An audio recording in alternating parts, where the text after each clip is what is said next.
Hello friends, pen holding மெத்தடில் நிறைய சில்ட்ரன்ஸ்க்கு problem இருக்குது அப்படின்றத நான் உங்களுக்கு பல தடவை இன்ஃபார்ம் பண்ணிகிட்டு இருந்தேன். நம்ம ஹேண்ட் ரைட்டிங் 7 டேஸ் சேலஞ்ச் வீடியோலையுமே நான் இதை பற்றி மென்ஷன் பண்ணியிருந்தேன். என்னென்னா, பேனாவை நம்ம பிடிக்கிற நார்மல் மெத்தடை தாண்டி சில சில்ட்ரன் பேனாவை இந்த மாதிரி 3 விரல்களை பயன்படுத்தி ஹோல்டு பண்ணுற மெத்தட் ஒன்று இருக்குது. அதே போல் பேனாவை நல்லா வந்துட்டு அதனுடைய ஃப்ரண்ட்டில் அந்த டிப் இருக்குது இல்லையா, அந்த இடத்துல கொண்டு போய் நம்ம வந்துட்டு ஃபிக்ஸ் பண்ணிவிட்டு எழுதுகிற மெத்தடும் இருக்குது. ஸோ இந்த மாதிரி இருக்கிற சில்ட்ரன்ஸை நம்ம எப்படியா இருந்தாலும் கண்ட்ரோல் பண்ணால் மட்டும்தான் உங்களால் ப்ராப்பரான ஹேண்ட் ரைட்டிங்குள்ளார அவங்கள கொண்டு வர முடியும். ஸோ அந்த மாதிரி கொண்டு வரத்துக்கு நீங்கள் என்னென்னலாம் மெத்தடு ஃபாலோ பண்ணால் கூட அவங்க எப்போவுமே ஒன்று இந்த இடத்துல பெண்டு கொடுத்து ஸ்ட்ரெஸ் பண்ணி எழுதுவாங்க.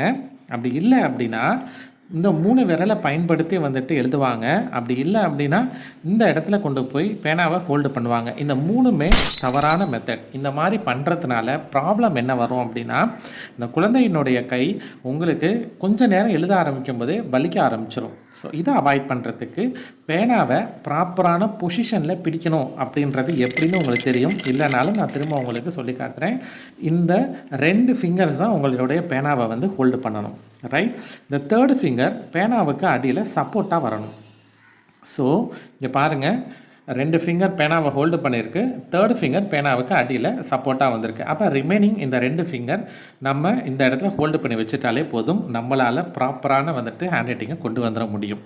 ஸோ நீங்கள் பேனாவை பிடிச்சிருக்கிறது சரியான மெத்தடாக இருந்தால் உங்கள் பேனா உங்களினுடைய இந்த ஃபிங்கர் இருக்குது இல்லைங்களா, இந்த ஃபிங்கரினுடைய எண்டில் வந்து உங்களுக்கு ஃபினிஷ் ஆகணும். இந்த இடத்துல வந்து உங்களுக்கு ஸ்லாண்டிங்காக இருந்துச்சு அப்படின்னா உங்கள் pen holding method proper. In case அது இங்கே நின்றுச்சு அப்படின்னாலோ அல்லது இங்கே போய் நின்றுச்சு அப்படின்னாலோ உங்களினுடைய பென் ஹோல்டிங் மெத்தடுன்றது ராங். ஓகே, இப்போ உங்களுக்கு இதை எப்படி சரி பண்ணுறது? இந்த மாதிரி தான் என்னுடைய சில்ட்ரன்ஸ் கையில் பிடிச்சுன்னு இருக்காங்க, நானும் பல தடவை சொல்லி பார்த்துட்டேன், கையில் அடித்தும் பார்த்துட்டேன், ஸோ என்ன பண்ணுறது அப்படின்னு கேட்குறீங்களா? உங்களுக்கான சொல்யூஷனோடு தான் நான் இங்கே வந்திருக்கேன். ஸோ ஒன்றுமே இல்லைங்க, இந்த ரப்பர் பேண்ட் மெத்தடை நீங்கள் பயன்படுத்தலாம். ஸோ இது என்னன்னு தெரியும், நம்மளுடைய ஹேருக்கு பயன்படுத்தக்கூடிய ரப்பர் பேண்ட். ஸோ இந்த ரப்பர் பேண்டை குழந்தையினுடைய இந்த 2 ஃபிங்கரில் வந்து நீங்கள் ஃபிக்ஸ் பண்ணிக்கோங்க. ஸோ அடுத்ததாக எந்த பேனா வச்சு எழுத போகிறீங்களோ, நான் இங்கே பென்சில் தான் யூஸ் பண்ணுறதுனால இங்கே பென்சிலை காமிக்கிறேன், இந்த இடத்துல வச்சுக்கோங்க. ரைட். இப்போ என்ன பண்ணுங்கள், ஒரு சின்ன வந்துட்டு ட்விஸ்டிங் பண்ணாலே போதும். எஸ், பண்ணியாச்சா? இப்போ உங்களினுடைய பேனாவை எந்த இடத்துல கொண்டு போய் ஃபிக்ஸ் பண்ணணும், இந்த இடம் கரெக்டாக இருக்குங்களா? இது ரொம்ப வந்து ஈஸியான மெத்தடு. ஸோ யார் வேணாலும் உங்களினுடைய சில்ட்ரனை ப்ராப்பரான பேனா பொசிஷனில் உங்களினுடைய பேனாவை ஹோல்டு பண்ணுறதுக்கு இந்த மெத்தடை வந்துட்டு நீங்கள் பயன்படுத்தலாம். இதில் பாருங்கள், என்ன தான் அவங்க ட்ரை பண்ணாலும் இந்த 3வது விரல் இந்த இடத்துல வர அவங்களுக்கு அலோவே பண்ணாது. ஸோ எப்படியா இருந்தாலும் 3வது விரலை யூஸ் பண்ணால் அவங்களுக்கு இந்த இடத்துல பேனாவை பிடிக்க முடியாது. என்ன ஆகிடும், இந்த பேனா உள்ளே போயிடும், இந்த விரலால் இங்கே தான் வந்துட்டு பேனாவை பிடிக்க முடியும். ஸோ அதனால் அவங்க ஆட்டோமேட்டிக்காக இந்த 2 விரலை மட்டுமே பயன்படுத்த வேண்டிய கட்டாயத்துக்கு வந்துடுவாங்க. ஸோ உங்களுக்கு பேனா எந்த இடத்துல நீங்கள் பிடிக்கணுமோ அந்த இடத்துல வச்சுக்கலாம். இங்கே பிடிக்க வேண்டாம், இங்கே போய் குடிக்க வேண்டாம், இந்த இடத்துல நீங்கள் ஃபிக்ஸ் பண்ணிட்டீங்கன்னா அது நவர்றதுக்கும் வாய்ப்பு இல்லை. எழுத அவங்களுக்கு அது ப்ராக்டிஸ் ஆகிடும். கொஞ்ச நாள் நீங்கள் இந்த மாதிரி ப்ராக்டிஸ் பண்ணி பாருங்கள். கண்டிப்பாக ஒரு 5 டேஸ் எடுத்துக்கோங்களேன். ஒரு 5 டேஸ் நீங்கள் உங்கள் சில்ட்ரனுக்கு இந்த விஷயத்தை நீங்கள் சொல்லிக் கொடுங்க. இதே மெத்தடை ஃபாலோ பண்ண வைங்க. 6th டே கண்டிப்பாக இதை எடுத்துகிட்டு நீங்கள் எழுத கொடுங்க. இந்த இடத்துல ஒரு மிராக்கிள் சேஞ்சை வந்து நீங்கள் பார்ப்பீங்க. என்ன சேஞ்சு உங்கள் சில்ட்ரனுக்கு வந்திருக்கு அப்படின்றத எனக்கு கமெண்ட் செக்ஷனில் சொல்லுங்கள். மறக்காமல் பெல் பட்டனையும் அழுத்தி நம்மளுடைய சேனலை சப்ஸ்கிரைப் பண்ணிட்டீங்கன்னா ஃபர்தர் வீடியோஸ்குள்ளே போகலாம். இப்போ நான் எழுதி காட்டுட்டுங்களா?